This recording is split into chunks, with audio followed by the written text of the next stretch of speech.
கர்த்தருடைய பரிசுத்த நாமத்துக்கு மகிமை உண்டாகட்டும். ஆண்டவராகிய இயேசு கிறிஸ்துவின் நாமத்தினாலே அனைவரையும் நான் வாழ்த்துறேன். இந்த சீகன் பால் பைபிள் இன்ஸ்டியூட் வகுப்பில் உங்களை மறுபடியுமாய் சந்திப்பது தேவனுடைய சுத்த கிருபை இரக்கம். அருமையான ஐயா சொன்னப்பன ஐயாவுக்காக, மாஸ்டர் அம்மாக்காக, உடன் ஊழியர்களுக்காக, வந்திருக்க தேவ ஊழியர்கள் மற்றும் தேவ பிள்ளைகளுக்காக கர்த்தருக்கு நன்றி சொல்றேன். தொடர்ந்து நம்ம லெவனிக்கையா சபை குறித்து நாம் கற்றுக்கொண்டு வருகிறோம். 7வது சபை.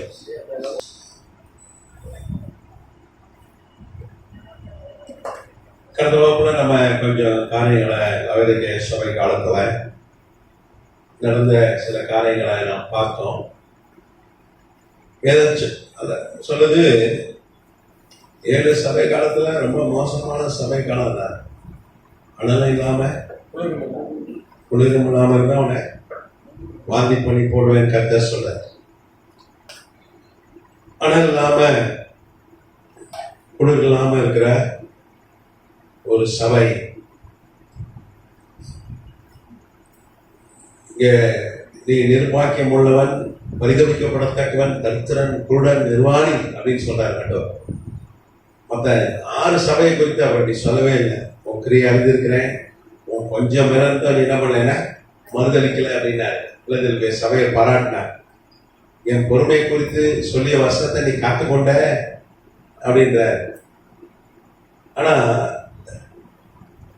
அதுக்கு முன்னாடி பார்த்தீங்கன்னா சத்தை சபைக்கு என்ன சொல்றார், அதையும் பாராட்டுறார். உன் கிரியை அறிந்திருக்கிறேன் அப்படின்னு சொல்றார். அது மாத்திரம் இல்ல, அதுக்கு முன்னாடி உள்ள தேர்தல சபையை புகழ்கிறார் ஆண்டவர். இப்படி ஸ்மிர்னா சபையை புகழ்கிறார், இப்படி பெர்கமு சபையை புகழ்கிறார். எவே சபை ஒரே ஒரு கூடாதுன்னு சொன்னார். ஆதியில் வைத்தாங்க விட்ட மறுபடி நீ சகித்து பொறுமையா இருக்கிற, நீ பிரயாசப்பட்ட, இலப்படையாம எல்லாம் பாராட்டி தர்றார் ஆண்டவர். ஆனா இந்த சபைக்கு ஒரு பாராட்டு கூட இல்லை. நான் என்ன பண்ணுவேன், சிச்சி போனேன், ஜாக்கிரதையா மனம் திரும்பு, நான் உனக்குள்ள இல்லை, உன் வாசப்படியில தான் நிற்கிறேன், ஆண்டவருக்குள்ள இல்லை, வெளியே வந்துட்டார். எனவே சொல்றது பரிசுத்த ஆவியானவரை துக்கப்படுத்தாதீர்கள். ஆதையம் மாறாதையான்னு சொல்றது தேவனுடைய ஆவி மனிதனோடு என்றென்றும் போராடுவது இல்லை. சவுலு 30 வயசுல பரிசுத்தாவி அபிஷேகம் பெற்று தீர்க்க தரிசிகளில் ஒருவனும் அப்படின்னு எல்லாம் ஆச்சரியப்படத்தக்க தீர்க்க தரிசனம் சொன்ன ஆளு. ஆனா அவனுக்கு 49 வயசா இருக்கும்போது அவனை விட்டு பரிசுத்தாவினர் போயிட்டார். சிம்சனை விட்டு என்ன பண்ண, பரிசுத்தாங்க விலகி போயிட்டாங்க. அல்லேலூயா. பொதுவாக நம்மளால நினைப்பாங்க தெரியுமா, ஆண்டவர் உள்ளுக்குள்ள மட்டும் போவே மாட்டார், அப்படியே இருப்பாங்க. பணம் கட்டு சுடு சம கட்டு அற்று இருப்பாரு அப்படின்னு ரொம்ப பேர் நினைச்சிட்டு இருக்கோம் நம்ம, அப்படிதானே? ஆனா அவர் என்றென்றும் மனிதனோடு போராடுவது இல்லை. எல்லாம் அவரை துக்கப்படுத்தினா போயிடுவார். சில ஊழியர்கள் இன்னைக்கும் ஊழியர் செய்யறாங்க. அவங்கள விட்டு என்னைக்க பரிசுத்தாங்க நினைக்க போயிட்டார், அவங்களுக்குள்ள இல்லை. ஐயா கூட்டம் அவன் தேவனுடைய ஊழியக்காரனா இன்னைக்கு சரி. இன்னைக்கு சில ஊழியர்கள் ஆனா ஒரு காலத்துல பரிசுத்தாங்க அபிஷேகம் பெற்றிருந்தாங்க அவங்க. நீங்க பாருங்க, சிம்சன் பாவம் செஞ்சான். என்ன பாவம் செஞ்சான்? ஒரு வேசித்தனம் பண்ணா, ஒரு தெளிவா கிட்ட தன்னை விட்டு போட்டான். ஆண்டவருக்கு அவனுக்கு ஒரு ரகசியம் இருந்தது, இந்த நசரேய விரதம். அதை என்ன பண்ணான், அந்த விரதத்தை மீறினா ஆண்டவருடைய உடன்படிக்கையை உடைச்சா. அதனால கர்த்தர் விலகி போயிட்டார். இன்னைக்கு சவுல் என்ன பண்ணா, இவன மாதிரி வேசித்தனம் பண்ணான்னு போட்டிருக்கா? இல்ல, கீழ்படியில, அவ்வளவுதான். நீங்க பாருங்க, சவுல் ரொம்ப நல்ல ஒரு மனிதன், அப்படிதானே? சிலர் என்ன பண்ணாங்க, ராஜா ஆனவன இவனா போய் ராஜாவா, இவனா இஸ்ரேலுக்கு ராஜா, இவனா இஸ்ரேல் ரட்சிக்க போகிறான் என்று சிலர் சொன்ன போது நம்மளா தான் என்ன பண்ணிருப்போம், ராஜாவாயாச்சு, கூட ஒரு ராணுவம் இருக்கு, போய் அவனை வெட்டி போடுப்பாரு, ஜெயில போடுப்பான் இருப்போம். இல்லதான் அப்படிதானே? அவங்கள ரத்தம் கொதிக்கும், சகிக்க முடியாது. இப்படி சொல்லிட்டானே. ஆனா சவுல் இந்த காதல வாங்கி இந்த காதல விட்ட, காது கேளாதவன் போடுது. அவனா நடிச்சிருந்தா அவனை போட்டுக்கலாம், ஜெயில போட்டுக்கலாம். நல்ல குணம், சவுல மாதிரி நல்ல குணம் யாருக்குமே இல்லை, யாருக்குமே இல்லை. கரெக்டா? ஒரு ஐயா எனக்கு தெரியும், இப்ப இல்ல, அவர் மாப்பிள்ளை கோணத்துல அந்த காலத்துல பல்லக்கு இருக்கும். இப்பதான் கார்ல நல்ல கார்ல கூப்பிட்டு வராங்க. அப்புறம் அன்னைக்கு ஒரு பல்லக்கு ரெடி பண்ணுவாங்க, பல்லக்கு. அதுல வந்துட்டு இருந்தாரு ஒருத்தன். கிட்டதான் சொல்றான், என்ன கல்யாணம், அவரு காதல வந்துட்டு மாலை அவுத்து போட்டுட்டு பல்லாக்கு விட்டு ஜம்ப் பண்ணி அவட்ட கட்டி பறந்து சண்டை போட்டு அதுக்கப்புறம் உட்காந்து அவரை தலை கட்டாரு. அவரை பத்தி சொல்லுவாங்க, இப்படி பட்டவர் கல்யாண கோலத்தை கூட சும்மா இருக்க மாட்டேங்க. ஆனா சவுல் எப்பேற்பட்டவன், ரொம்ப நல்லவங்க. கரெக்டா? தங்க மாட்டேன். அவனை கேவலமா பேசின, அவன் நினைச்சிருந்தா அவனை என்ன பண்ணிருக்கலாம். ஏன்னா ராஜா, ராணுவம் கையில இருந்தது. ஆனா அவன் என்ன பண்ணா, அப்படி ஸ்டைல இந்த காதலை வாங்கி காது கேளாத போல இருந்தான். அவன் அதிகமாக செயல்பட்டான். கர்த்தநாமத்துக்கு யாராவது ஒரு நல்ல திறமை உள்ள பராக்கிரமசாலி பார்த்தா தங்களோட சேர்த்துக்கிட்டான். நல்ல ஒரு தலைவனா இருந்தான். விக்கிரகாரம் செய்யல, கர்த்தருக்காக வைராக்கியம் பாராட்டினவன். ஆனா அவன்கிட்ட என்ன தவறு, மலைக்கேறி அழிக்க சொன்னார் ஆண்டவர். அவன் போய் என்ன பண்ணான், அமலைக்கு ராஜாவை சமாதானம் மன்னிச்சு கூப்பிட்டு வந்துட்டான். ஆடு மாடெல்லாம் கொண்டுட்டான். ஏன் அப்படி பண்ணானா, அவன் கூட ராணுவம், இஸ்ரேல் ராணுவம் கூட போச்சு. இன்னைக்கு ராணுவத்துல என்னன்னா மாச சம்பளம். கரெக்டா? மிலிட்ரிக்கு போயிட்டா ஃபுல் டைம். இன்னைக்கு மிலிட்ரி, அன்னைக்கு அப்படி இல்லை. மிலிட்ரி அப்படின்னா வீட்டுக்கு 20 வயசுக்கு மேற்பட்ட ஆளு தான் இன்னைக்கு போறணும். வந்து ஐயா வீட்டுல, ஐயா பாஸ்டர் ஐயாவை போனோம், நம்ம தம்பி சீக்கிரம் போனோம். எங்க வீட்டுல நாங்க 3 பேருக்கு நாங்க போனோம் போருக்கு. நம்ம ஐயா சந்திரசேகர் ஐயா வீட்டுல 3 பேர் போனோம், 2 பையன் அவங்களுக்கு. அந்த மாதிரி 20 வயசுக்கு மேற்பட்ட ஆட்கள் என்ன பண்ணினோம், போருக்கு போனோம். அவங்களுக்கு என்ன சம்பளம், போர்ல ஜெயிச்சு அங்க கிடைக்கிற தங்கம், அதுக்கப்புறம் அங்க கிடைக்கிற ஒரு கொள்ளை, இதுதான் அவங்களுக்கு பெரிய விஷயம். பெரிய வரும்போது பெரிய பணக்காரனா வந்துடலாம், போனா உயிர் போயிடும். ஆனா ஜெயிச்சு வந்துட்டா ஏகப்பட்ட தங்கத்தோடு வரலாம். அன்னைக்கு அப்படிதான் போர், ஆடு மாடு எல்லாம் கொண்டு வந்துடலாம், பணக்காரன் ஆயிடலாம். கூட வந்தாலும் நட மாட்டான், ஒத்துக்க மாட்டேன்ட்டான். சவுல் அரசன் ஆண்டவர் அழித்து போட சொன்ன, அதெல்லாம் முடியாது, அங்க இருக்க தங்கம் ஆடு மாடெல்லாம் கொண்டு வந்துட்டான். இவன் சவுல் உத்தரவு போட்டுருவான், யாரும் தொடக்கூடாது, கர்த்தர் சொல்லி இருக்கிறாரு. ஆனா என்ன மாட்டான், பயந்தான். ராணுவத்துக்கு பயந்து, மனிதர்களுக்கு பயந்து. வேதம் சொல்றது, மனிதனுக்கு பயப்பட பயம் கண்ணியை வருவிக்கும். அதுக்கு பயந்தான், நல்லவன் தான். ஆனா அவன்கிட்ட ஒரு குறை, மனிதனுக்கு பயப்படுற ஒரு பயம், மனிதரை பிரியப்படுத்துகிற ஒரு குணம் இருந்தது. அதனால என்ன பண்ணான், ஆடு மாடெல்லாம் ஓட்டு வந்தா சாமியால் கட்டுறதுக்கு ஒரு பொய் வேற சொல்லிவிட்டான். இதெல்லாம் ஆண்டவருக்கு பழி செலுத்துறதுக்கு நாங்கள் குணம். ஆனா தீர்க்கதரிசிக்கிட்ட ஆண்டவர் பேசிட்டாரு. அப்போ கர்த்தர் அதனாலே என்ன பண்ணார், கீழ்ப்படியாதனால என்ன பண்ணார், பரிசுத்த ஆவியானவர் அவனை விட்டு போயிட்டார். அப்படி பார்த்தா நம்ம ஒரு தடவை கூட கீழ்ப்படின்னு நினைக்கிறேன். நம்ம எப்ப கீழ்ப்படிஞ்சிருக்கோமா, நம்ம என்ன சொல்லுவோம், ஆண்டவர் எனக்கு கீழ்ப்படிங்க, நான் இப்படி போறேன், என் கூட வாங்க, என்னை பாதுகாங்க, நான் இதை படிக்க போறேன், எனக்கு உதவி செய்யுங்க, நான் இந்த இப்படி ஊழியம் செய்ய போறேன், இல்லை இப்படி வேலை செய்ய போறேன், இப்படி ஒரு திட்டம் வச்சிருக்கேன், கூட வாங்க ஆண்டவரை, வாங்க வாங்க வாங்க, ஒரு தூதரை கூப்பிட்டுவாங்க. அதோட வசனம் சொல்லும், சமூகம் முன்னாக செல்லும் சொன்னீங்களே, நான் உனக்கு முன்பாக போவேன்னு சொன்னீங்களே, பின்னாடி வந்து காப்பேன்னு சொன்னீங்களே. நம்ம எப்படி ஜபம் பண்றோம், ஆண்டவரே எனக்கு கீழ்ப்படிங்க. ஃபுல்லா நம்ம என்ன ஜபம் எப்படி இருக்குன்னா, நம்ம ஜபம் கரெக்டா, நம்ம ஜபம் எப்படி இருக்கு, நான் சொல்றத செய்யுங்க, ஆண்டவர் இப்படி கை கட்டி நின்று நமக்கு கீழ்ப்படிக்கணும்னு நினைக்கிறேன். கரெக்டா? அதான் அந்த காலத்துல ஒரு அரேபிய கதை உண்டு. ஒருத்தருக்கு பழைய விளக்கு ஒண்ணு கிடைச்சது. அது உள்ள திறக்கும் போது அதுல இருந்து ஒரு பூதம் வந்துச்சு. உனக்கு என்ன வேணாலும் செய்யறேன் இருந்துச்சு பூதம். கரெக்டா?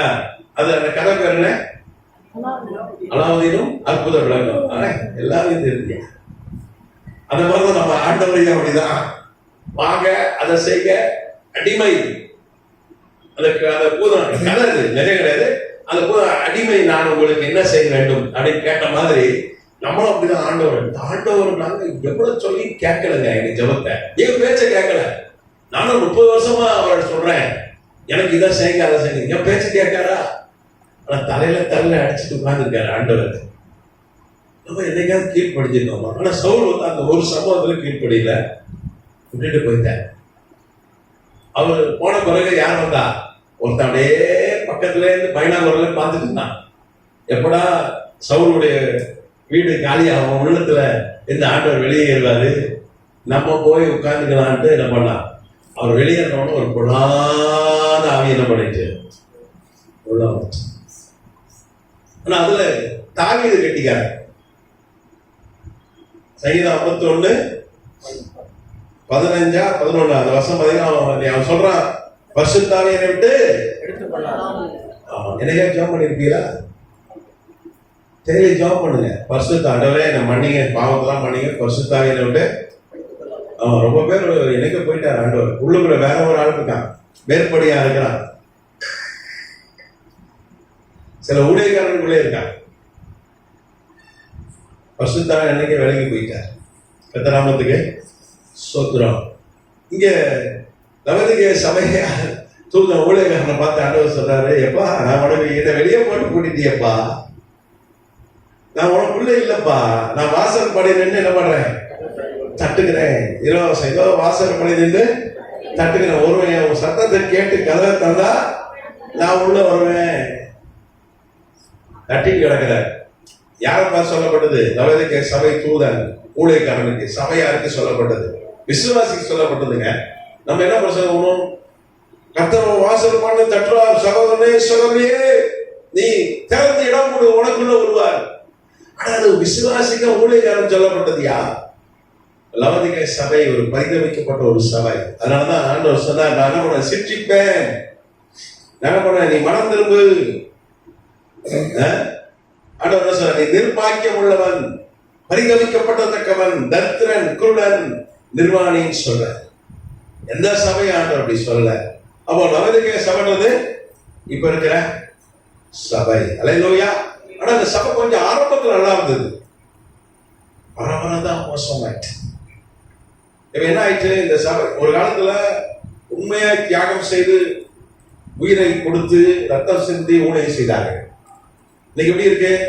ஆடம்பரம் வந்துச்சு ஊழியத்துல.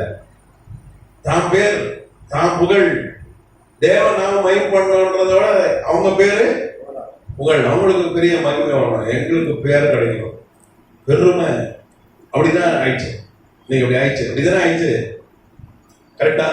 அப்படி ஆயிடுச்சு. சரி, நீங்க ஆரம்பத்துல நல்லா இருந்தது, ஆரம்பத்துல நல்லா இருந்தது. நீங்க பாத்தீங்கன்னா இந்த சபை காலத்துல தான் மறுபடியும் ஜனங்கள் அந்நிய பாஷை பேச ஆரம்பித்தார்கள். கர்த்தநாமத்துக்கு ஸ்தோத்திரம். நீங்க பாத்தீங்கன்னா அந்நிய பாஷை பேசுதல் என்பது ஒரு வரம். அந்த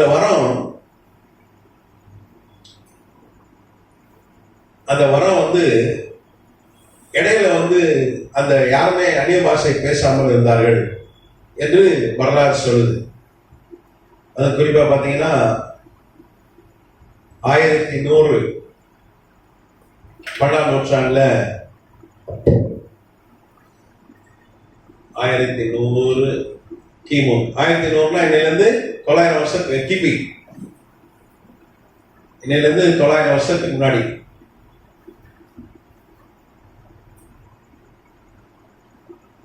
ஒரு ஊழியக்காரர் இருந்தார், ரொம்ப ஃபேமஸான ஊழியக்காரர். அவர் பேர் வந்து பெர்னார்ட்.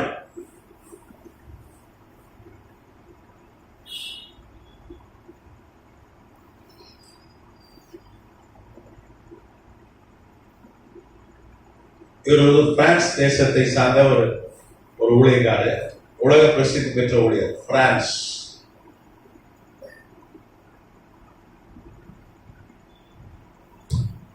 பொதுவாக வந்து நம்ம பைபிள் வாசிக்கிறதோட ஊழியக்காரன், பெரிய ஊழியக்காரன் என்ன சொல்லணும் அதுதான் கேட்பான். கரெக்டா? இன்னைக்கு இந்தியாவில் பெரிய ஊழியக்காரர் யார் தெரியுமா? யார் சொல்லுங்க? பாஸ்டர் மோகன் ஐயா சொல்லலாம், ஏஜியுடைய உலக தலைவர். ஒரு வேற என்ன சொல்லலாம்? சொல்லுங்க, சத்தமா சொல்லுங்க, ஒன்றும் பயம் பிரச்சனை ஆகாது, ஒன்றும் ஆகாது. சொல்லுங்க, சத்தமா சொல்லுங்க. அவரு இவங்களை சொல்லலாம். உலக அளவில் பெரிய ஊழியக்காரன் யாரும் சொல்லலாம். பாலியாச்சாரியார் தான் இறந்து போயிட்டாங்க, அவங்க தான் நம்பர் 1 பெரிய ஊழியர். இப்போ பென்ஹிம் சொல்லலாம், நிறைய பேர் இருந்தாங்க. மாரீஸ்வரர் ஐயா இருந்தார், இறந்துட்டாரு. அவங்க நல்லா வெள்ளிக்கிழமை நல்ல ஊழியக்காரர், அவங்கள இறந்துட்டாங்க. இப்போ சைட்ல இருந்து இறந்துட்டாங்க. அதே மாதிரி இந்த ஊழியக்காரர் பேர் பெர்னார்டு, பிரான்ஸ் நாட்டை சார்ந்தவர், வெள்ளைக்காரு, உலக பிரசித்தி பெற்ற ஊழியக்காரர். இவர் பிரசங்கமான எல்லாம் அப்படியே கேட்பான். இவர் தான் என்ன சொன்னாரு, எப்ப அந்நிய பாஷை பேசுறது இன்பம் கிடையாது, அதெல்லாம் ஆதி அப்போஸ்தலர் காலத்தோட கர்த்தர் என்ன பண்ணிட்டாரு, அந்த முடிவுக்கு உணர்ந்தார். பைபிள் காலத்தோட முடிஞ்சு போச்சு, இனிமே அந்நிய பாஷைன்னு ஒண்ணு கிடையவே கிடையாது. ஜனக ரட்சிக்கப்படதான் பெரிய அற்புதம் அப்படின்னு சொல்லி அவர் என்ன பண்ணாரு, அவர் சொன்னாரு, உலகம் ஃபுல்லா அதை கேட்டுக்கிட்டான், உலகம் ஃபுல்லா கேட்டுக்கிட்டான். ஏன்னா வேதம் என்ன சொல்றது, மார்க்கு 16-17 வாசிங்க. மார்க்கு 16-17 வாசிங்க.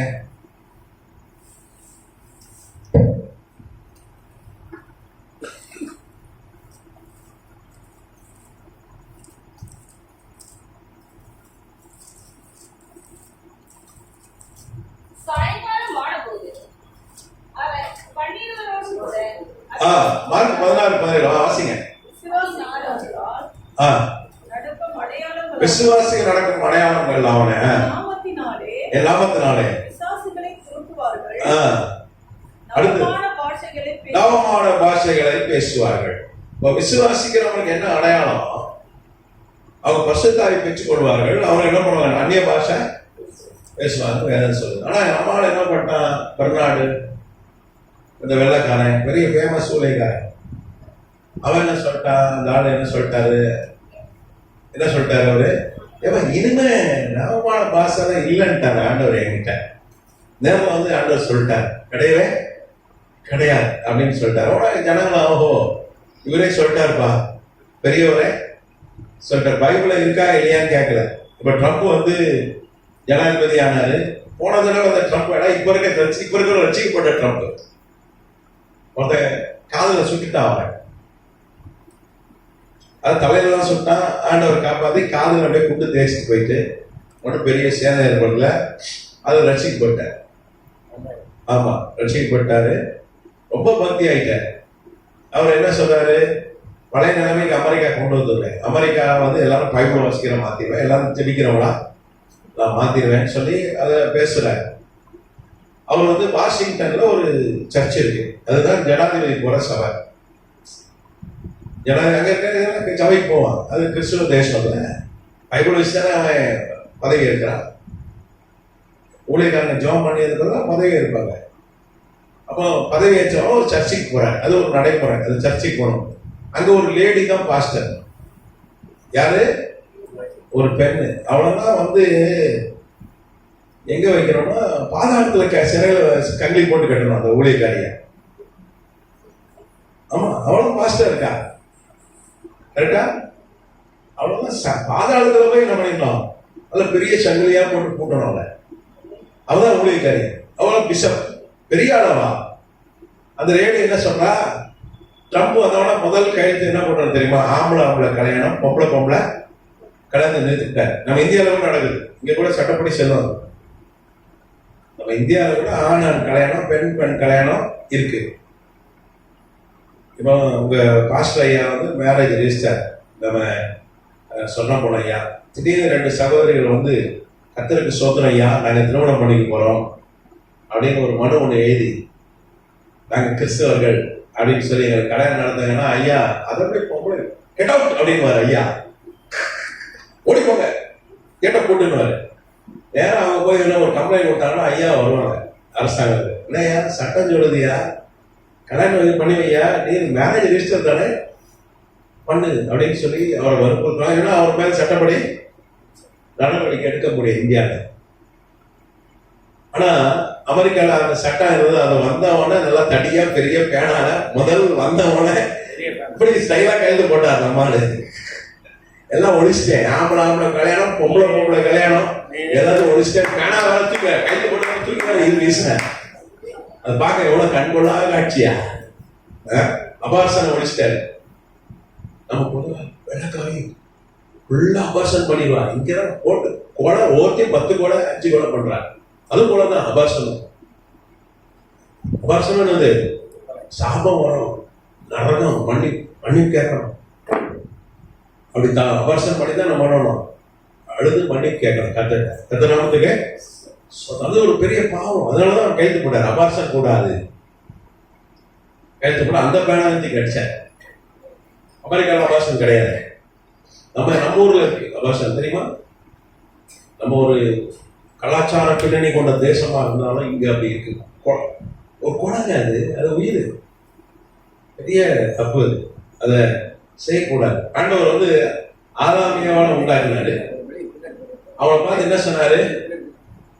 2 பேரையும் சேர்த்து வச்சாரு, திருமணத்துல இணைத்தாரு. இணைச்சிட்டு ஆண்டவர் என்ன சொன்னாரு? என்ன ஆசீர்வாதம் கொடுத்தாரு? சொல்லுங்க பாப்போம், சொல்லுங்களேன். ஆதியாகமத்துல இருக்க ஆதாம் ஏவாள 2 பேரையும் கல்யாணம் பண்ணி வைக்காருங்க ஆண்டவர். ஏதேன் தோட்டத்துல ஆசீர்வதிக்காரு. என்ன ஆசீர்வதிச்சாரு? நீங்க பழுகி பெருகி பூமிய நிரப்பி அதுக்கப்புறம் தான் ஆளுங்க. முதல் சொன்னது என்னது? ஒரு கணவன் மனைவிக்கு ஒரு கல்யாணம் நடத்தி வச்சு சொன்னது என்னது? வேதவசனம் என்ன சொல்லுது? ஆண்டவருடைய ஆசீர்வாதம் என்ன?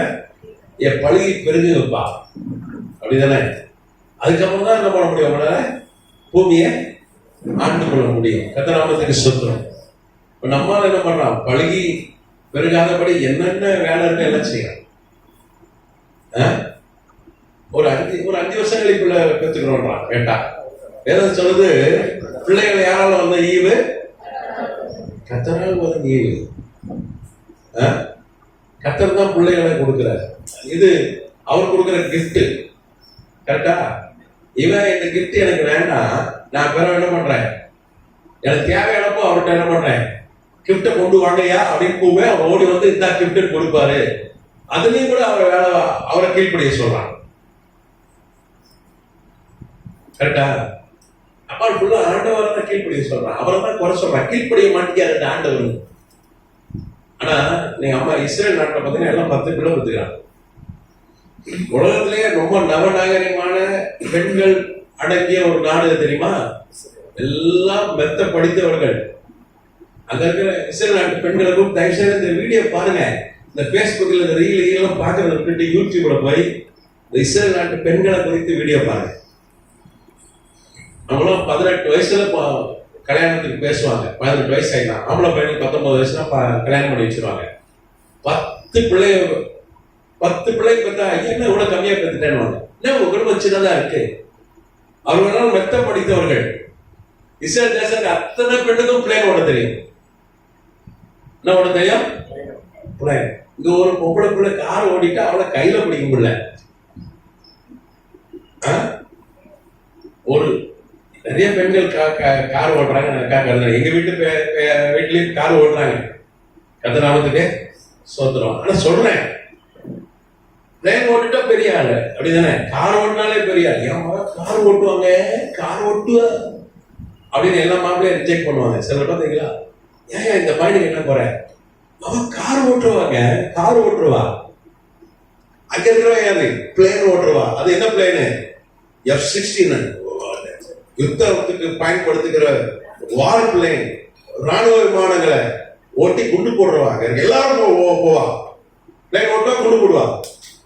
வெத்த படிச்சவன் எல்லாம். ஆனா அவன் என்ன பண்றா? கல்யாணம் கட்டி பிள்ளை பெற்றுக்கிறாயா? எத்தனை பிள்ளை? 10, 15. அதான் அந்த நாட்டை ஆண்டவர் ஆசீர்வதிச்சிருக்காரு. நம்ம ஒன்னே நமக்கு நாம் இருவர் நமக்கு ஒருவர் தான். ஃபர்ஸ்ட் நானா சின்ன பிள்ளையா இருக்க நாம் இருவர் நமக்கு இருவர் அங்கங்க எழுதி போடுவாங்க. அதுவும் முக்கியமா இந்த பப்ளிக் பாத்ரூம்ல தான் எழுதி போட்டிருப்பாங்க. நம்ம தமிழ்நாட்டுக்கு பாருங்க, நல்ல மாநிலம். மத்திய அரசு என்ன சொன்னாலும் கேட்பாங்க. நாம் இருவர் நமக்கு ஒருவனா ஓகேனா. இப்ப என்னாச்சுன்னா நமக்கு ஜனத்தொகையெல்லாம் போயிடுச்சு. இப்ப எம்பி அந்த சீட் எல்லாம் வந்து திருப்பி ரிவ்யூ பண்றாங்க. அதை திருப்பி என்ன பண்றாங்க? வரையறைக்கிறாங்க. நமக்கு சீட்டு குறைஞ்சிடும். காரணம் என்ன, நம்ம அவங்க பேச்சு கேட்டோம், மத்திய அரசு பேச்சு கேட்டு பிள்ளை குடும்ப கட்டுப்பாடு பிள்ளை வேண்டாம். இப்ப என்ன வட இந்தியக்காரன் நல்லா பிள்ளை பத்துக்கிட்டான். இப்ப அவங்களுக்கு தான் ஜாஸ்தி எம்பி சீட் 8 சீட்டாக்க போறாங்க. நமக்கு ஒண்ணும் இல்லை. அவங்க எம்பி குறைஞ்சாலும் ஒரு சும்மாவே நமக்கு உரிமை இல்லை, சும்மாவே நமக்கு பணம் தர மாட்டேங்காங்க. நம்ம வாங்கின நமக்கு வர வேண்டிய பணம் நம்ம கொடுக்குற வரையே தர மாட்டேங்கிறாங்க. இன்னைக்கு டீச்சர்கள் சம்பளம் கொடுக்க முடியல, அதுல ஒரு 2000 கோடி வரை பிடிச்சி வச்சு தர மாட்டேங்காங்க. இப்ப எம்பி வேற குறைஞ்சி போச்சுன்னா ஆந்திரா சிஎம் எப்ப பிள்ளை பத்துங்கன்றாரு, நிறைய பிள்ளைங்க பத்துங்க. அவர் சொல்லிட்டாரு, ஒரு 3 பிள்ளை இருந்தாதான் நீ வந்து எலெக்ஷன் நிக்க முடியுட்டார் ஆந்திரா சிஎம். பிள்ளைகள் ஆசீர்வாதம், கத்தராமத்துக்கு சோத்திரம். பிள்ளைகள் வந்து கத்தரால் வரும் சோத்திரம். அப்போ மார்க் 16:17 என்ன சொல்லுது, விசுவாசிக்கிறவர்களுக்கு அவங்க என்ன பண்ணுவாங்களா, அந்நிய பாஷை பேசுவார்கள், அந்நிய பாஷை பேசுவாங்க. அப்போ ஒரு ஊழியக்காரர் வந்து என்ன பண்ணாரு, தடுத்துட்டார். அந்நிய பாஷை பேசுறது வேண்டாம், தேவையில்லைன்ட்டார் ஆண்டவர். கிடையாது, இனிமே அந்நிய பாஷை என்பது ஆண்டவர் என்ன பண்ணிட்டாரு, க்ளோஸ் பண்ணிட்டாரு. இனிமே கிடையாது அப்படின்னு சொல்லி இவர் சொன்ன உடனே ஜனங்க ஆமா ஆமா அவர் சொன்னா கரெக்டா தான் இருக்கும். அவர் ஆண்டவரோட நேர்ல பேசுறவரு, அவர்கிட்ட கேட்டுதான் ஆண்டவர் இதை செய்யலாமா அதை செய்யலாமா கேட்டுதான் செய்வாரு. இவரு தான் ஆண்டவர், இவரையே தான் கேட்பாரு அப்படின்னு சொல்லி எல்லாம் நம்பட்டான். அந்நிய பாஷை என்பதை மறந்து விசுவாசம், ஏன்னா விசுவாசம் தான் அந்நிய பாஷை பேச முடியும். விசுவாசம் இல்லைன்னா என்ன பண்ண முடியாது, பேச முடியாது. இப்படி என்ன பண்றாங்க, அந்நிய பாஷையே ஒழிச்சிட்டாங்களா இவங்க, அந்த அந்த அந்த போதனையை ஒழித்து போட்டு விட்டார்கள். நீங்க பாத்தீங்கன்னா 1100 இருந்து 1900 வரைக்கும், 1100 இருந்து 1900 கிபி வரைக்கும் அந்நிய பாஷை இல்லை.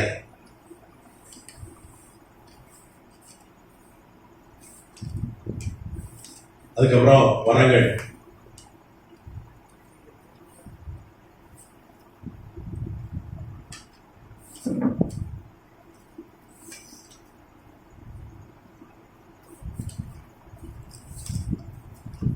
கள்ளப்போதனை. இது என்னது, கள்ளப்போதனை.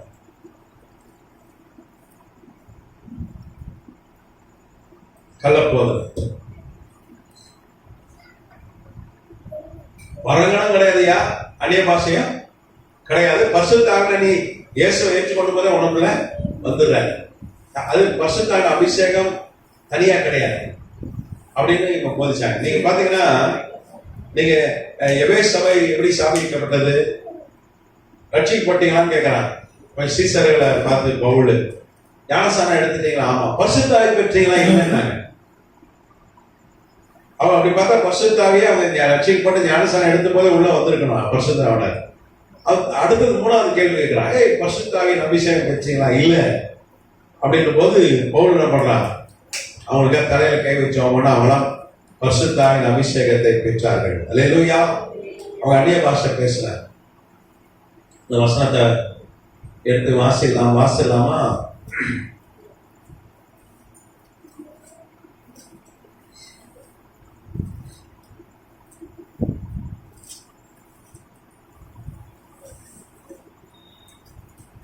அப்போஸ்தலர் 19ஆம் அதிகாரம். மணி நான் எபேசுல பொருந்து தப்பா சொல்லிட்டேன், பொருந்து பட்டணத்து சபை. அப்போஸ்தலர் 19:2 வசனம், நீங்கள் விசுவாசிகளான போது பரிசுத்த ஆவியை பெற்றீர்களா என்று கேட்டால், அதற்கு அவர்கள் பரிசுத்த ஆவி உண்டு என்பதை நாங்கள் கேள்விப்படவே இல்லை என்றார்கள். அப்பொழுது அவன் 3வது வசனம்,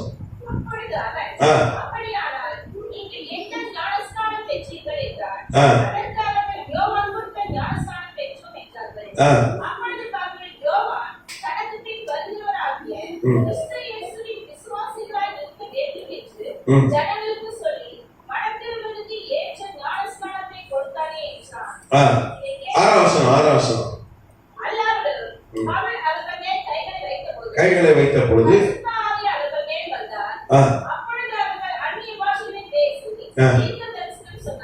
ஆமா, அந்த மனுஷர் எல்லாரும் ஏறக்குறைய 12 பேர் இருந்தாங்க. நான் எபேசு சபை தப்பா சொல்லிட்டேன். எபேசு சபையில கொரிந்து சபை.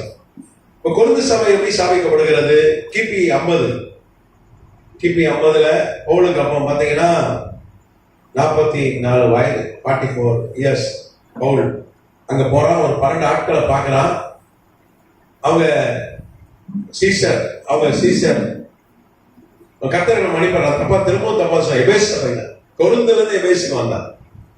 முதல் வசனம், அப்போலோ என்பவன் கொரிந்து பட்டணத்துல இருக்கை பவுல் மேடான தேசம் வழியே போய் எபேசுக்கு வந்தானா. ஃபர்ஸ்ட் சொன்னதான் கரெக்ட். எபேசு சபை கொரிந்து சபை அல்ல.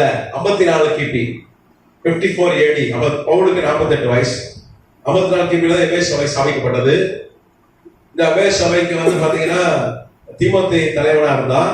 அதுக்கப்புறம் தீமோத்தேயு மரித்து போன பிறகு யோவான் அதுக்கு தலைவனா இருந்தார். யோவான் வந்து கிபி 100ல மரித்து போய்விட்டார். அதுக்கப்புறம் ஒனேசிமுன்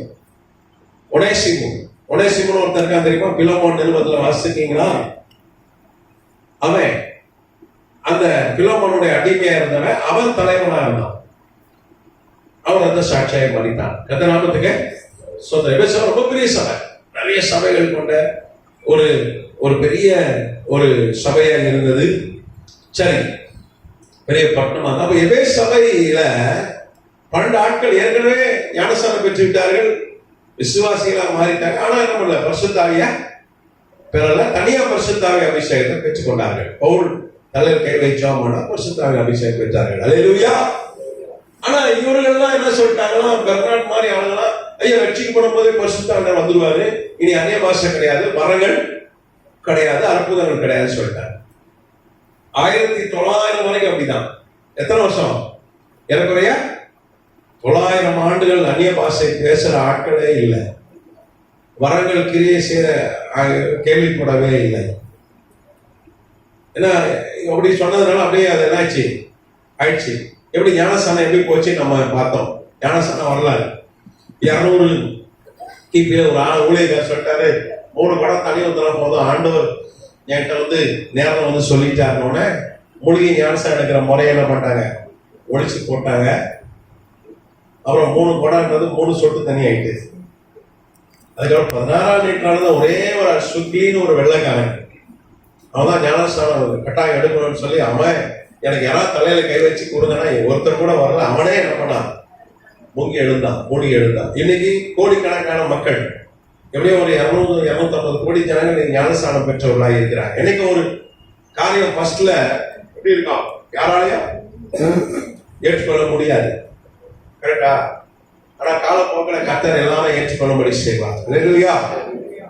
சரியா? ரைட்டு. அப்போ அந்நிய பாஷை வரங்கள் கிடையாது அப்படின்னு 1900 வரைக்கும் எல்லாம் நம்பினான். 1901 ஆண்டவர் எப்படி யோவேல் தீர்க்கதரிசி மூலம் ஒரு வாக்கு தத்தம் கொடுத்தாரு. என்ன வாக்கு தத்தம்? நான் பின்மாறிய என்ன பண்ணுவேன், ஊற்றுவேன். முன்மாறி எப்போது ஊட்டப்பட்டது? அப்போஸ்தலர் ஆதி திருச்சபை ஸ்தாபிக்கப்பட்ட போது கர்த்தர் என்ன பண்ணார், முன்மாரியை ஊற்றினார். பின்மாறி அதுக்கப்புறம் ஒரு 900 வருஷம் பரிசுத்தாவின் நிறைவு, அந்நிய பாஷை பேசுதல், வரங்கள் இல்லாம போயிட்டு. கர்த்தர் நாமத்துக்கு ஸ்தோத்திரம். ஆண்டவர் யோவேல் தீர்க்கதரிசி புத்தகம் 2ஆம் அதிகாரத்துல அவர் உரைத்தபடி என்ன பண்ணார், பின்மாறி என்ன பண்ணார், கர்த்தர் ஊற்றினார். எப்போ ஊற்றினார்னா இந்த லவோதிக்கேய சபை காலத்துல தான்.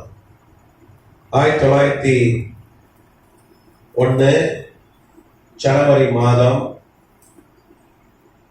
1ஆம் தேதி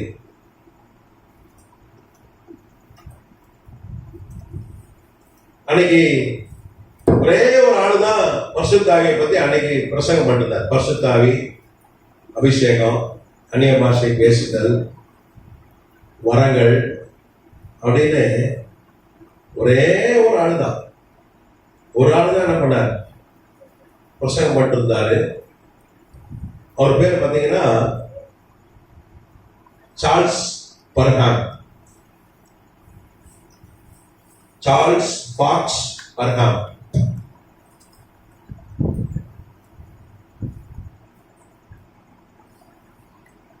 இவங்க பேரெல்லாம் மறக்கவே கூடாது. சார்ல்ஸ் ஃபாக்ஸ்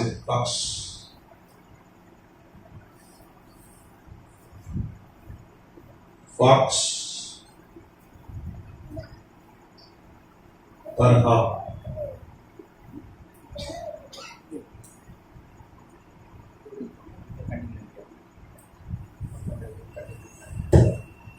இது பார்த்தீங்கன்னா என்ன மாதிரி ஒரு பைபிள் காலேஜ் ஸ்டூடெண்ட், வாத்தியார், ஒரு பைபிள் காலேஜ் டீச்சரு, கர்த்தர் நாமத்துக்கு ஸ்தோத்திரம். அவரு ஒரு 27 வயசுல அவர் வந்து ஒரு கூட்டம் நடத்துறார். ஜனவரி 1ஆம் தேதி. அப்ப அவருக்கு 27 வயசு ஊழியர்.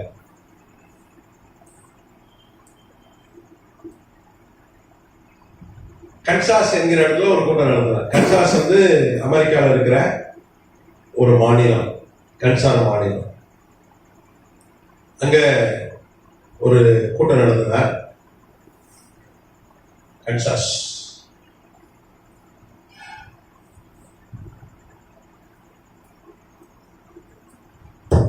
ஒரு சின்ன கூட்டம், இந்த அளவுக்கு கூட்டம் கிடையாது. அன்னைக்கு பாத்தீங்கன்னா முதல் நாள், வருஷத்தின் முதல் நாள் சாயங்காலம் கூட்டம் நடக்குது, அப்படிதானே? எல்லாம் ஒரு ஊழியக்காரங்களாம் கூட்டம் நடத்துறாங்க. அதுல சில நாள் டிப்டாப்பா ட்ரெஸ்ஸா போட்டு பையிலோட வரான். இந்த வருஷம் காத்தடிக்கன்றான், மழை பெய்யன்றான், தீ பிடிக்கன்றான், கர்த்தர் பேசிட்டாருன்றான். தீர்க்க தரிசனம், ஆஹா என்ன தீர்க்க தரிசனம் எல்லாம் என்ன பண்ணிடுறாங்க. அவர் கூட்டத்துல அவரை வச்சுட்டு போயிடுறாங்க, அப்படிதானே? யாராவது வந்து உக்ரைன் போர் வரும், இஸ்ரேல் போர் வரும், திருப்பி ட்ரம்ப் பிரசிடென்டா வருவாரு, தீ விபத்துல லாஸ் ஏஞ்சலஸ் நகரம் அழிஞ்சிரும், இப்படி யாரும் இதை சொல்லவே இல்லை. உலகத்துல தீர்க்கதரிசியே இல்லை. இவரு அதே மாதிரி அவர் வந்து பெத்தேல் பைபிள் காலேஜ் ஒரு பைபிள் காலேஜ் வச்சிருந்தார். Bethel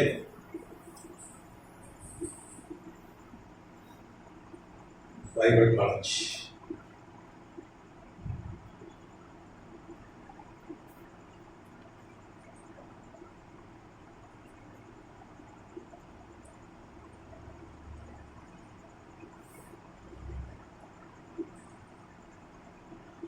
Kansas, America, USA.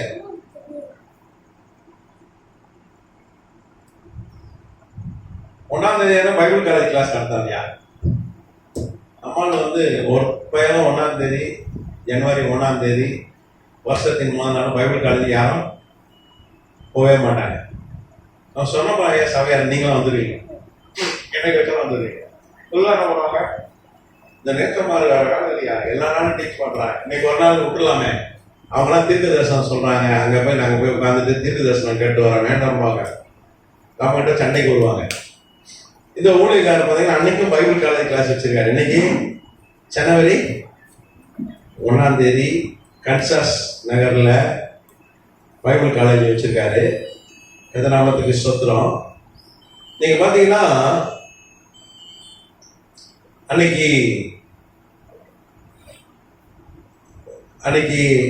பரிசுத்த ஆவியின் அபிஷேகத்தை குறித்து பிரசங்கம் பண்றாரு. பிரசங்கம் பண்ணிட்டு என்ன பண்றாரு, இப்போ பரிசுத்த ஆவிக்காக நம்ம ஜெபம் பண்ணுவோம்னு ஜெபிக்கிறார். ஜெபித்த போது என்னாச்சுன்னா, அவர் ஸ்டூடெண்ட், அந்த அம்மா பேர் ஆக்னஸ் ஆஸ்மான்,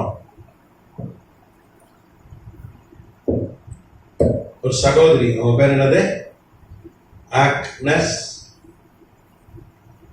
ஆஸ்மான்.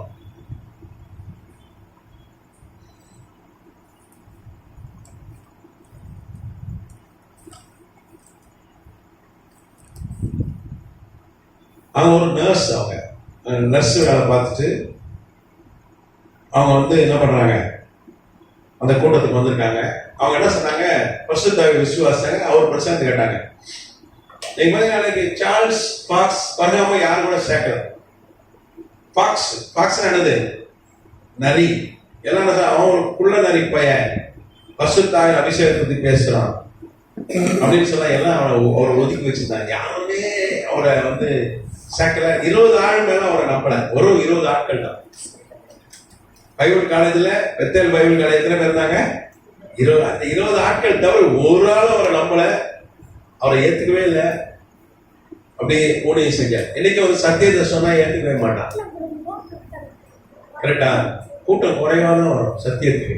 அப்படிதான் 20வது உலகம் ஃபுல்லாவே எவ்வளவு பேரு? 20 ஆட்கள் தான். நம்ம சார்ல்ஸ் ஃபாக்ஸ் பர்ஹாம் எடுத்து போனாங்க. அதுல ஒரு ஆள் தான் ஆக்னஸ் ஆஸ்மான் என்ற படித்த ஒரு நர்ஸ். அவங்க என்ன சொன்னாங்க? சார்ல்ஸ் ஃபாக்ஸை பார்த்து என்ன சொன்னாங்க? ஐயா, என் தலையில கை வச்சு பரிசுத்த ஆவிக்காக ஜெபம் பண்ணுங்கன்னு சொன்னாங்க. அவங்க ஒரு பைபிள் காலேஜ் ஸ்டூடெண்ட். அப்படி ஜெபித்த பொழுது நீங்க பாத்தீங்கன்னா பரிசுத்த ஆவியானவர் அவங்க மேல இறங்கினார். அல்லேலூயா.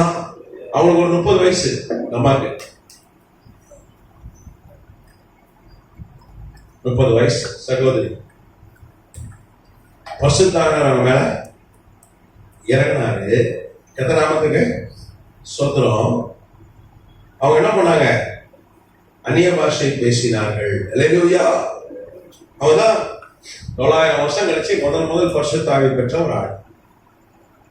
எத்தனை வருஷம் கழிச்சு? 900 ஆண்டுகள் கழித்து. அதுவும் எத்தனை மணிக்கு? இரவு 14 ஒரு நைட் ஃபுல்லா பைபிள் ஸ்டடி.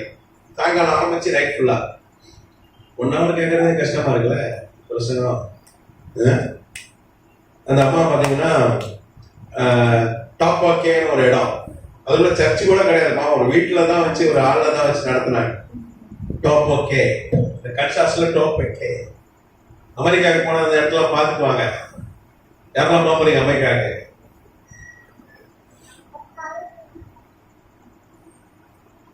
இந்த பட்டணம் கன்சாஸ் மாநிலத்துல யாரும் கை தூக்க மாட்டீங்க. கிட்ட ஒரு தருவாங்க. வேதம் சொல்லுது பிலிப்பியர் 3 நம்முடைய குடியிருப்பு எங்க இருக்கு? எங்க இருக்கு? ஒருத்தர் ரட்சிக்கப்பட்ட அவன் குடியிருப்பு எங்க இருக்கு? ரேஷன் கார்டு அங்கதான் இருக்கு. ஆதார் எங்க இருக்கு? பேங்க் அக்கௌண்ட் அங்க இருக்கு. அப்ப அங்கிருந்து வரும் டிரான்ஸ்பர். எவ்வளவு? 10 லட்சமா டிரான்ஸ்பர் ஆகும். அது நமக்கு தெரிய மாட்டேங்கிய. நம்ம அப்பா அங்க பேங்க்ல பணம் போட்டு வச்சிருக்காரு. கரெக்டா? அனுமதி தெரியல நமக்கு. நம்ம போட்டு வச்சுட்டு என்னடா பாய் மக்க இதுகளுக்கு நான் எவ்வளவு பணம் போட்டு வச்சிருக்கேன், ஒண்ணுத்தையும் எடுத்து செலவு பண்ண மாட்டேங்கி பட்னி கிடக்கு, கடன் வாங்கிட்டு இருக்குன்னு சிரிச்சு கிடப்பாங்க.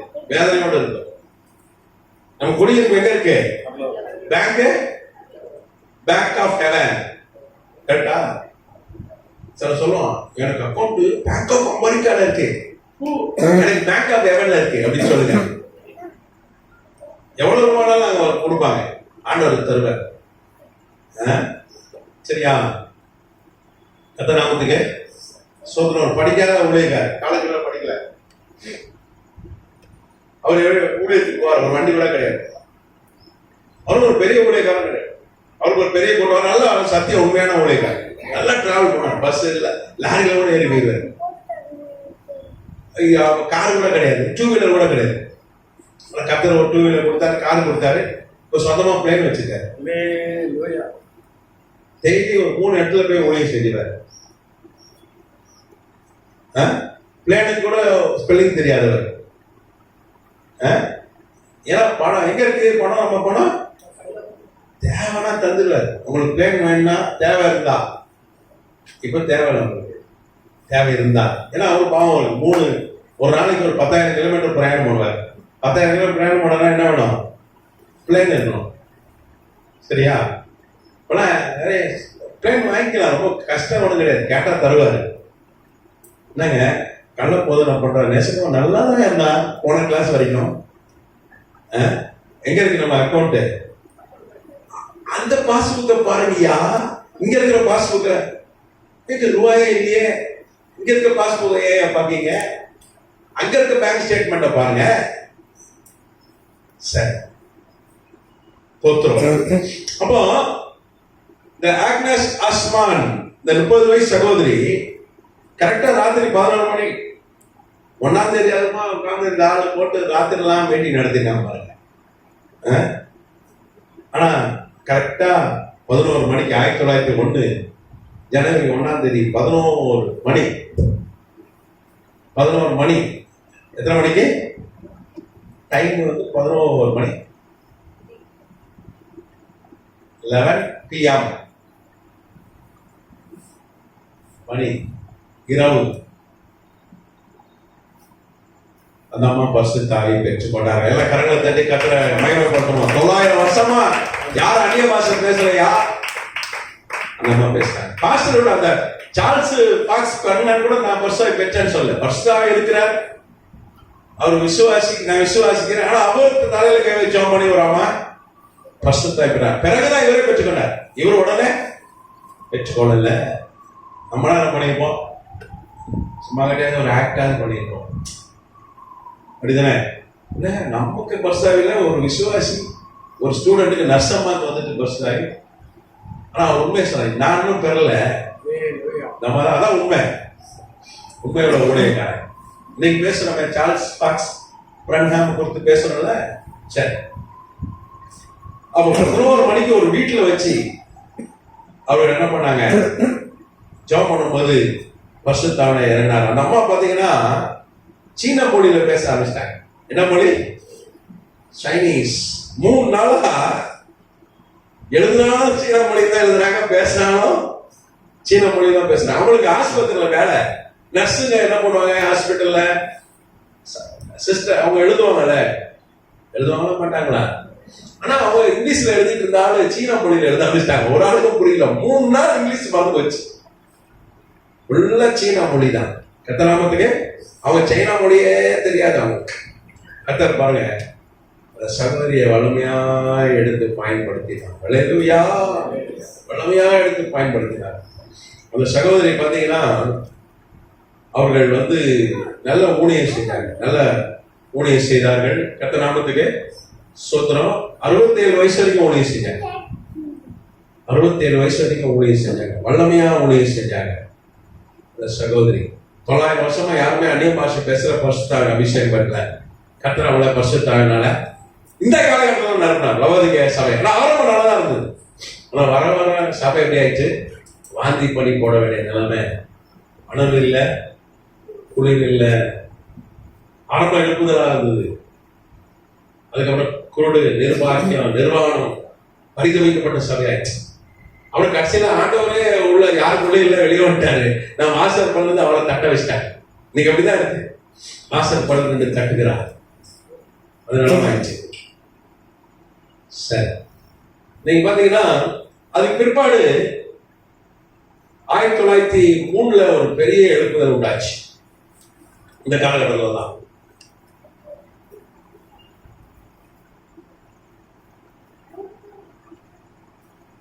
போட்டோ கிக்கில் எழுதுறேன்.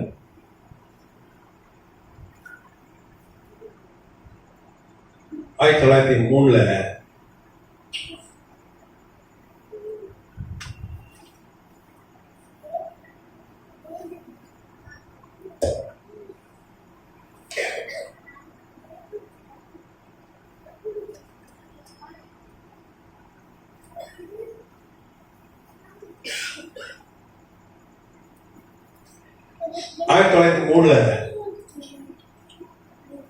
ஆஸ்திரேலியால வேல்ஸ்னு ஒரு நகரம் இருக்கு.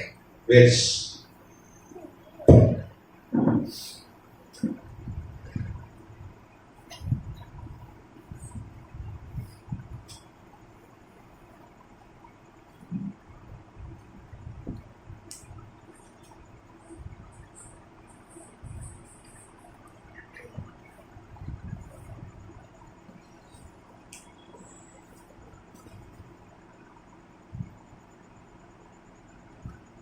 அங்க பாத்தீங்கன்னா ஒரு ஊழியக்காரர் இருந்தாரு. அவர் பேர் ஆர்ஏ டாரே, ரூபன் ஆர்ச்சர் டாரே.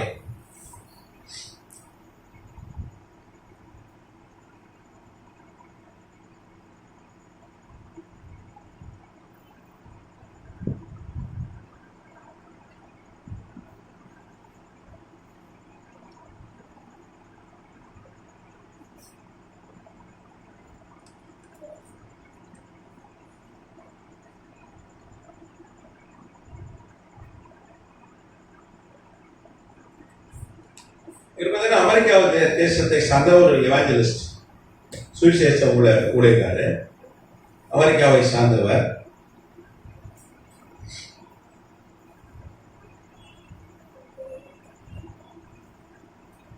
இவர் ஒரு 47 வயசா இருக்கும்போது அவர் ஆஸ்திரேலியா போயிருந்தார்.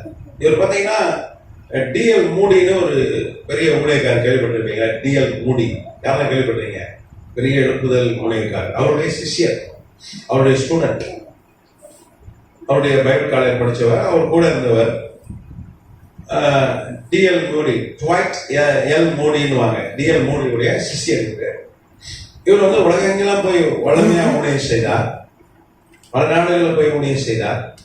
அப்புறம் 1903 அவர் ஆஸ்திரேலியா போயிருந்தார். ஆஸ்திரேலியா போய் ஊழியம் செய்தார். இவர் வந்து பரிசுத்த ஆவி அபிஷேகம் கொடுத்து பிரசங்கம் பண்ணார். 1903 இவர் பரிசுத்த ஆவியின் அபிஷேகம் கொடுத்து பிரசங்கம் பண்ண ஒரு ஊழியக்காரர். ஆஸ்திரேலியா ஊழியம் செய்தார். கர்த்தர் நாமத்துக்கு ஸ்தோத்திரம். அப்போ 1903 வேல்ஸ் நகரத்துல, நீங்க வேல்ஸ் நகர எழுப்புதல்னு ஒன்று நீங்க படிச்சிருப்பீங்க. அடிக்கடி மோகன் சி லாசரஸ் அண்ணன் கூட சொல்லுவாங்க வேல்ஸ் நகர எழுப்புதல் அப்படின்னு. இதுதான். இப்போ டோரே அங்க போயிருந்தார் 1903. இப்போ 1903 ஒரு கூட்டத்தில் பிரசங்கம் பண்ணிட்டு கொண்டு இருக்கும்போது பரிசுத்த ஆவியானவர் இறங்கினார் ஆஸ்திரேலியாவில். நீங்க பாத்தீங்கன்னா 1901 அமெரிக்காவில் இறங்கினார். ஆனா அந்த அம்மா ஒண்டி தான் பெற்றாங்க, ஆக்னஸ் ஆஸ்ட்மான் தவிர. அது கூட வேற அந்த பாஸ்டர் பெற்றுக்கொண்டார், ஒரு சிலர் பெற்றுக்கொண்டாங்க. பெரிய அளவுல நிறைய பேர் பெற்றுக்கொள்ள இல்லை. ஆனா இங்க பாத்தீங்கன்னா 1,00,000 பேர் 1903 1,00,000 பேர் பரிசுத்த ஆவியின் அபிஷேகம் பெற்றார்கள். எத்தனை பேரு? 1,00,000.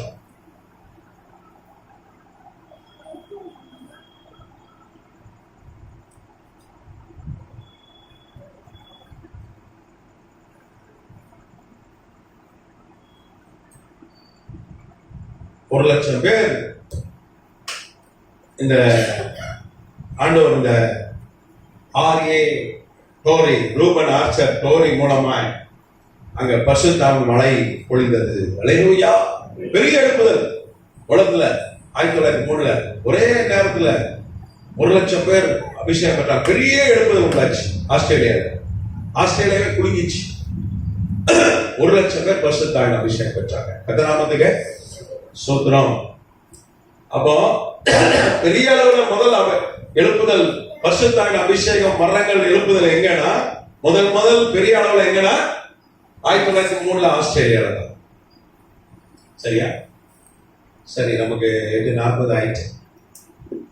முடிச்சலாமா? இதுல ஏதாவது கேள்வி இருந்தா கேளுங்க. வேற இன்னும் நிறைய இருக்கு. அடுத்த வகுப்புல நம்ம கர்த்தருடைய கிருபையினால நம்ம கற்றுக்கொள்ளலாம். ஏதாவது கேள்வி இருந்தா கேளுங்க. கேள்வி இருக்கா?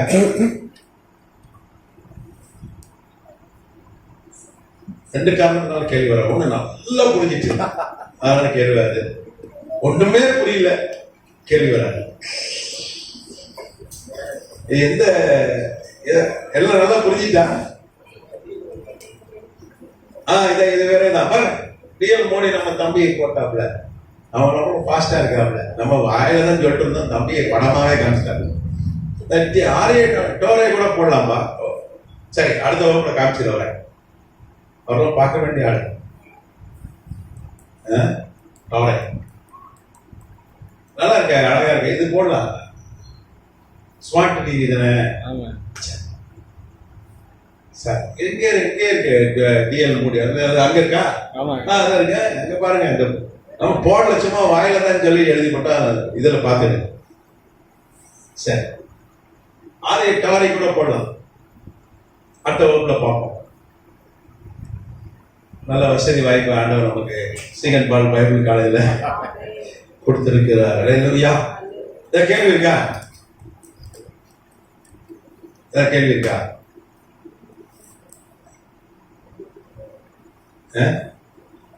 தம்பி ஏதாவது கேள்வி இருக்கா? சரி, முடிச்சிடலாமா? சரி.